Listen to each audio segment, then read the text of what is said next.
یتلو علیہم آیاتہ ویزکیہم ویعلمہم الکتاب والحکمہ، کہ وہ آیا، اس نے کتابوں کی قرآن کی تلاوت کی، آیات پڑھ کے سنائی، تزکیہ نفس کیا، ان کو حکمت کی تعلیم دی۔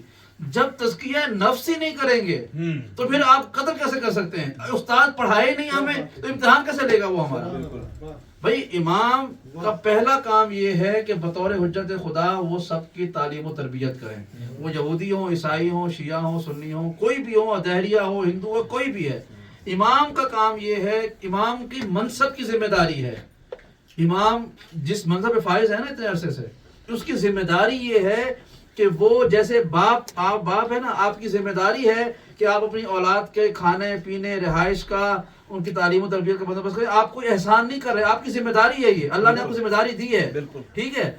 امام نے جب اللہ نے امام کو امام بنایا اور یہ طویل غیبت دی، تو امام کی منصب کی ذمہ داری یہ ہے کہ وہ آ کر ہمارا تزکیہ نفس کریں، جاہل کو علم دیں، بگڑے ہوئوں کو راہ دکھائیں، انا ہدیناہ السبیل، راستہ دکھانا ذمہ داری ہے، اما شاکرا و اما کفورا۔ اب فیصلہ ہوگا کہ لڑنا کس کے ساتھ ہے اور بخشنا کس کو ساتھ ہے۔ اما شاکرن، جو شکر کرے گا راہ پہ آ جائے گا وہ بخشا جائے گا، اما کفورا، جو کافر ہو جائے گا اس سے جنگ ہوگی۔ تو امام پہلے کہ تعلیم و تربیت کرے گی، اس تعلیم و تربیت کے بعد بھی اگر کوئی امام کے ساتھ بغاوت کرے، برے راستے پہ قائم کر رہے گا، اس کے ساتھ جنگ ہوگی، ریگارڈلیس کہ وہ یہودی ہے یا عیسائی ہے یا شیعہ ہے یا سنی، اس سے کوئی فرق نہیں پڑتا۔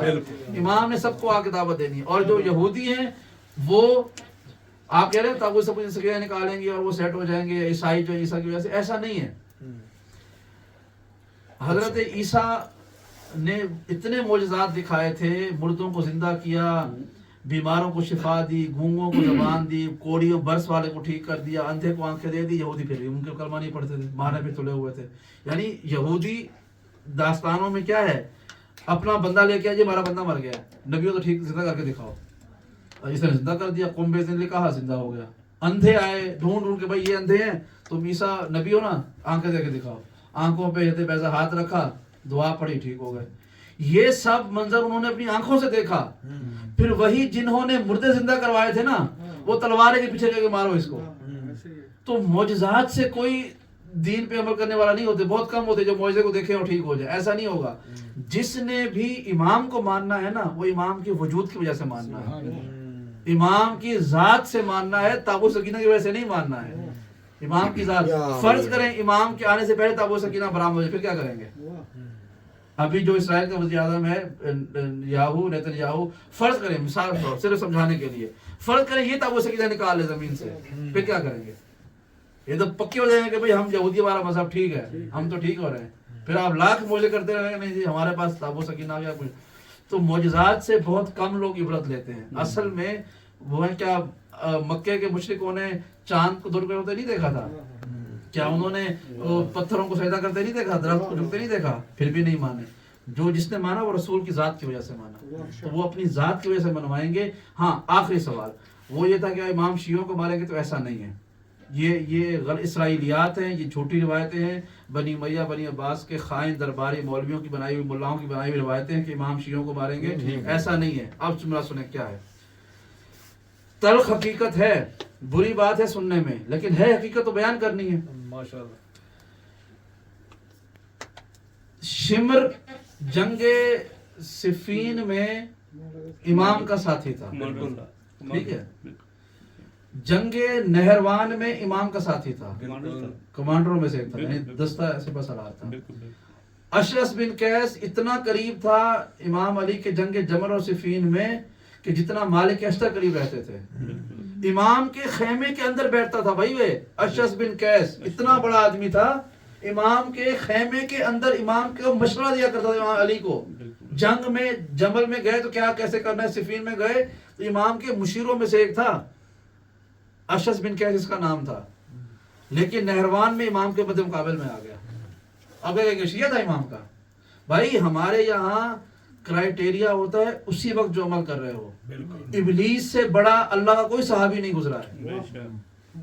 بھئی اللہ کا اتنا بڑا صحابی تھا ابلیس کہ زمین سے اٹھا کے اللہ نے اس کو آسمان میں بلند کر دیا، سب جگہ سجدے کروا دیے۔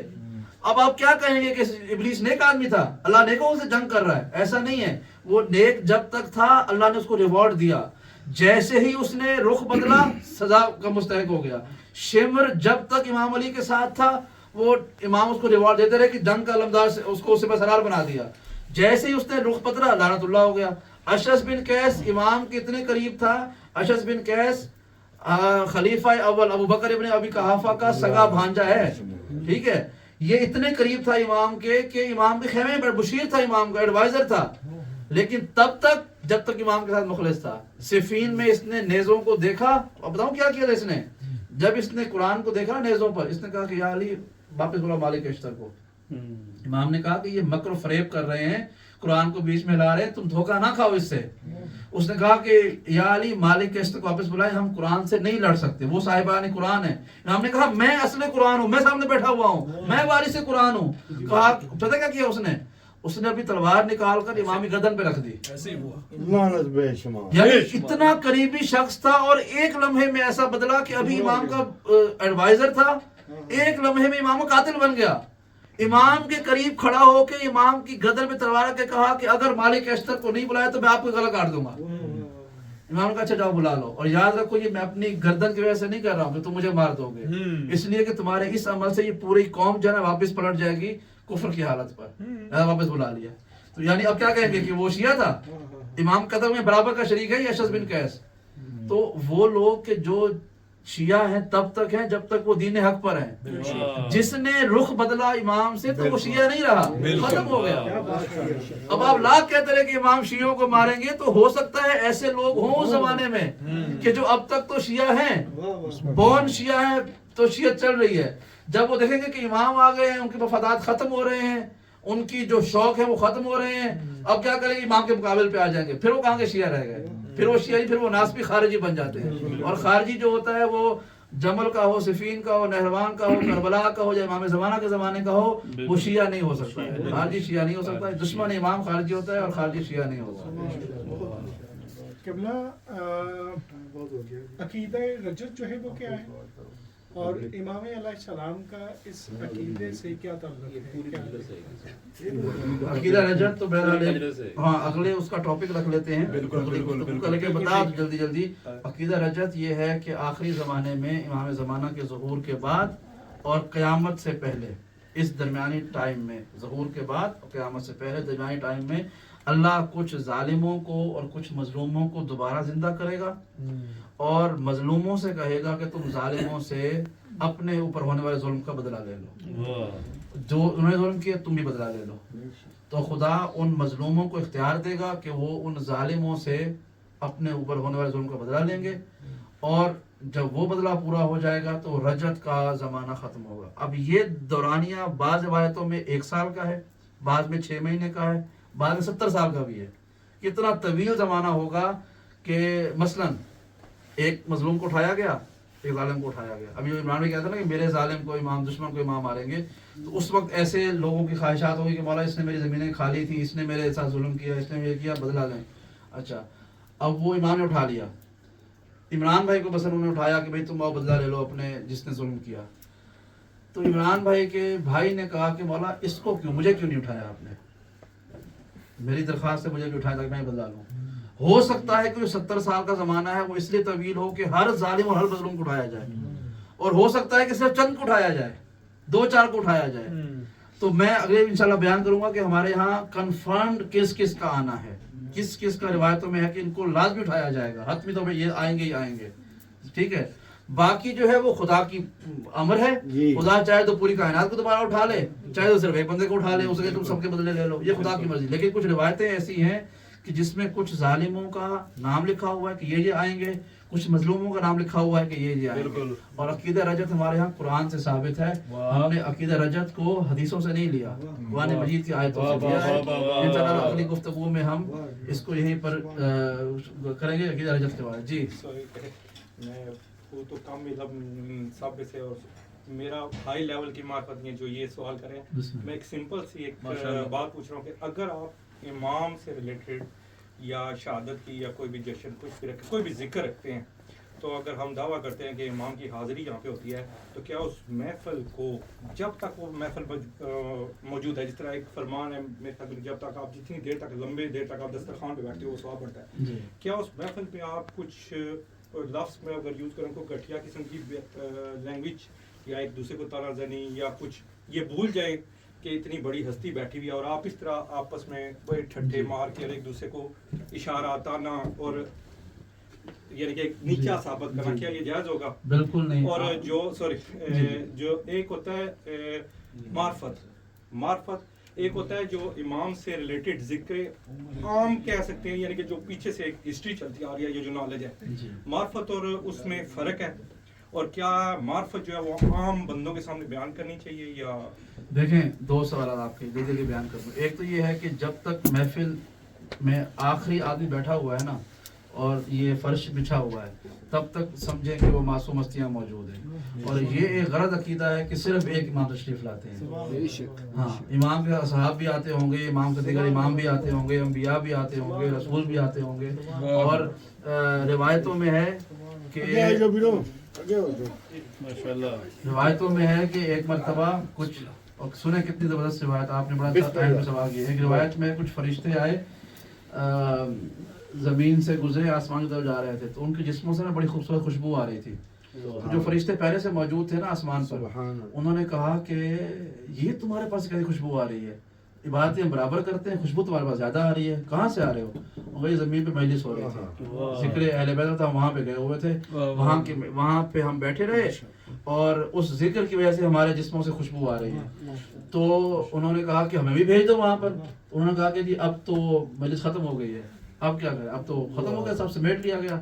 تو یہ جو فرشتے پہلے سے موجود تھے نا، یہ گئے اللہ کی بارگاہ میں، کہا پروردگار ہم تو اسے عدل کا سوال کرنے آئے ہیں. کتنا خوبصورت جملہ ہے، ہم اسے عدل مانگنے آئے ہیں کہ ہم بھی نمازی ہیں، یہ بھی نمازی ہیں. ان کو تو نے زمین پر بھیج دیا کہ وہ مجلس اہل بیت سے ہو کے آئیں اور جسموں سے خوشبو لے کے آئیں، ہمیں محروم رکھا ہے اس بات سے. تو ہم پر عدل کر کہ ہمارے جسموں سے وہ خوشبو جاری ہو جائے. تو اللہ نے پتہ کیا جواب دیا؟ کہا کہ دیکھو زمین پر مجلس ختم ہو چکی ہے، لیکن میں تمہیں اپنے فضل سے کہتا ہوں کہ تم اب بھی وہاں پہ چلے جاؤ جہاں پہ مجلس ہوئی تھی. اب مجلس نہیں بھی ہو رہی ہے نا، پھر بھی تمہارے جسموں سے وہ خوشبو آئے گی جو مجلس کے دوران آ رہی ہے. یعنی جس جگہ پر یہ ذکر ہوتا ہے وہ معمولی جگہ امام کا گھر بن جاتا ہے، چاہے اس پر ایک شخص ہی کیوں نہ ہو، ایک شخص ہی. اور قیامت میں ہر زمین گواہی دے گی کہ میں نے کس شے کا بوجھ اٹھایا تھا. یہ جو مجلسیں ہوتی ہیں نا، اس کو معمولی نہ سمجھیں. قیامت کے دن باخدا جس کے گھر میں مجلس ہوتی ہے، مجلس سے مراد یہ نہیں کہ آپ اہتمام کریں، آپ حدیث کے صاحب پڑھے یہی مجلس ہے، ذکر اہل بیت کرے وہی مجلس ہے، نعت علی پڑھے وہی مجلس ہے. تو آپ کی وہ زمین گواہی دے گی. قیامت میں پوچھا جائے گا کہ ہاں بھائی مہدی حسن کیا لے کے آئے ہو؟ کہ مولا میرے تو اعمال پتہ نہیں کیسے ہیں، ہاں میرے گھر میں مجلسیں ہوئی تھی. آپ سوچیں جس گھر میں ختم ہو جانے کے بعد بھی اللہ فرشتوں کو خوشبو دے دیتا ہے تو کروانے والوں کا کیا اجر ہوگا. یہ قیامت تک کے لیے امام کی جگہ ہے، یہ قیامت تک کے لیے. تو اس لیے بڑی احتیاط کی ضرورت ہے. ہم لوگ اپنے باپ کے سامنے اپنے بھائی کے بارے میں برا لفظ استعمال کرتے ہیں. ہمارا باپ دنیا دار آدمی بھی کیوں نہ ہو نا، بالکل بے دین آدمی ہو، کہتے نہیں یار باپ کے سامنے ہم سگریٹ نہیں پیتے، باپ کے سامنے برا لفظ نہیں بولتے، باپ کا احترام ہے. جب امام موجود ہے تو پھر کیسے ہو سکتا ہے کہ ہم باتیں کریں؟ ٹھیک ہے. اور دوسرا پتہ نہیں کیا سوال تھا، میں بھول گیا. معرفت، ہاں معرفت کی مولا کائنات کا فرمان ہے. آخری جملہ مولا کرام کی حدیث ہے آپ کے سوال کے بالکل جواب میں، وہ یہ ہے تکلم الناس حسب عقولہم، لوگوں سے ان کی عقلوں کے مطابق بات کریں. جیسی جس کی عقل ہے نا اس سے ویسی بات کرنی چاہیے. عالم سے آپ بات کریں گے، آپ جائیں عراق میں علماء سے ملیں یا کسی اور علماء سے ملیں ایران میں، عراق میں، تو آپ دیکھیں ان کا لیول الگ ہوگا تو علماء کا. لیکن وہی عالم ایک لمحے میں پلٹے گا جب میں سوال کروں گا یا آپ سوال، عمران بھائی سوال کریں گے، تو وہ ٹوٹل بدل جائے گا، ان کا ٹون جواب بدل جائے گی. کیونکہ پہلے وہ بات کر رہے تھے اپنے لیول کے آدمی سے جن کے پاس فقہ، اصول، تاریخ یہ سب کچھ موجود ہے، ان کا لیول ہی الگ ہوگا. لیکن ایک جب عوام سوال کرے گی تو فوراً سے وہ سطحی گفتگو کریں گے، اس لیے کہ اس کی عقل سے برابر ہے. تو لہٰذا معرفت کی، تاریخ کی، عقیدے کی بات ان کے سامنے کریں جس کا ذہن اس قابل ہو چکا ہو. اس کا سب سے بڑا ثبوت پتہ کیا ہے؟ ہم اپنے 2 سال کے بچے کو نرسری میں بھیجتے ہیں, ڈاکٹریٹ میں نہیں بھیجتے, ماسٹرز کرنے نہیں بھیجتے. ہم 10 سال کے بچے کو ایئر 5 ایئر 6 ایئر 7 میں بھیجیں گے, یونیورسٹی نہیں بھیجتے. جو ذہن بڑا ہوتا ہے ویسے ویسے ہم اس کا علم بڑھاتے رہتے ہیں. تو جیسے جیسے انسان کا عقل کا معیار ہوتا ہے ویسے ہی بات کرنی چاہیے, تو ہی ہمارے ذہن میں اصل عقیدہ بات بتا سکتی ہے. اگر آپ نے کن ذہن کو بہت لمبی باتیں کر دیں, وہ مولا کا فرمان ہے کہ میرے بارے میں 2 طرح کے لوگ ہلاک ہوں گے, ایک غالی اور ایک مقصر. ایک جو مجھ سے دشمن کر کے مقصر رہ جائے گا, ایک میری محبت میں حد سے آگے چلا جائے گا. تو وہ 2 طرح کے لوگ امام کے بارے میں ہلاکت میں ہیں. تو وہ غالی کون ہیں؟ وہ وہی ہیں کہ جنہوں کا عقل شعور کم تھا, باتیں بڑی سن لی تو انہوں نے تھک آ گیا, اتنی بڑی باتیں مجھے اللہ ہی ہو گئے بس. وہ کم عقل کے سامنے بڑی بات نہیں کرنی چاہیے. بسم اللہ الرحمن الرحیم. یا محمود بحق محمد, یا اعلیٰ بحق علی, یا فاطر السماوات بحق فاطمہ, یا محسن بحق الحسن, یا قدیم الاحسان بحق حسین علیہ السلام. ربنا ان كان رزقنا في السماء فانزله وان كان في الارض فاخرجه وان كان بعيدا فقربه وان كان قريبا فسهله وان كان سهلا فبارك لنا فيه. یا اللہ پروردگار دی واسطہ محمد و آل محمد کا ہماری باتوں کو قبول و منظور فرما. ہم سب کو سوائے اپنے کسی کا محتاج نہ بنا. جب تک دنیا میں زندہ ہے تذکرہ محمد و آل محمد کرتے رہیں, قیامت کے دن ہمیں آل محمد کی شفاعت نصیب فرما. پروردگار جو پریشان حال ہیں ان کی پریشانی کو دور فرما, جو رزق کے لیے پریشان ہیں انہیں غنی فرما دے. پروردگار جو بیمار ہیں بہت سے بیمار قبل شفا کام عاجل عطا فرما. پروردگار کے واسطہ محمد و آل محمد کا ہمارے اٹھے ہوئے خالی ہاتھوں کو اپنی رحمت سے مالا مال فرما دے. ہمارے گناہوں کی مغفرت فرما. پروردگار ہماری حاجات قبول فرما. اس گھر میں خیر و برکت نزول فرما. جتنے حاضرین ہیں ان کو تمام افراد کے اہل خانہ میں خیر و برکت نزول فرما. ہماری آخری اور سب سے بڑی دعا اس زمانے کی حجت صاحب رسل و زمان کے ظہور میں تعجیل فرما. ہماری گنہگار آنکھوں کو ایمان کا دیدار عطا فرما. ہمیں توفیق دے کہ امام کے سپاہی بن کر قاتلان اہل بیت سے بدلہ لے سکیں. ربنا تقبل منا بأحسن القبول ان اللہ وملائکتہ یصلون علی النبی یا ایھا الذین آمنوا صلوا علیہ وسلموا تسلیما.